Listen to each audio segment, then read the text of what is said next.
Nanindigan si dating House Speaker Martin Romualdez na malinis ang kaniyang konsensya kasunod ng mga pahayag ni dating Ako Bicol Party List Representative Zaldico. Ayon kay Romualdez, sa paggulong na investigasyon ukol sa mga flood control project, walang public official, contractor o saksi ang nagturo na may maling nagawa sa kaniyang panig. Ayaw na rin magkomento pa ni Romualdez sa mga paratang ni Ko dahil hindi naman pinanumpaan ang mga salaysay. Buo pa rin daw ang tiwala ni Romualdez sa Independent Commission for Infrastructure, Department of Justice at Ombudsman na magiging patas sa pag-iimbestiga batay sa ebidensya.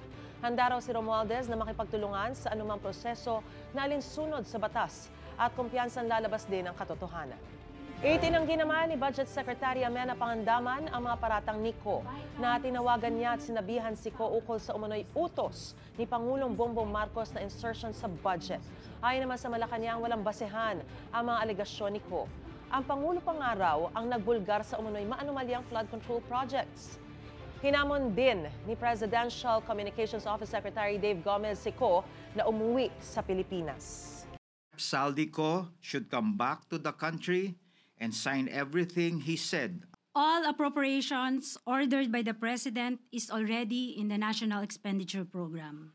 That is why it is called the President's Budget.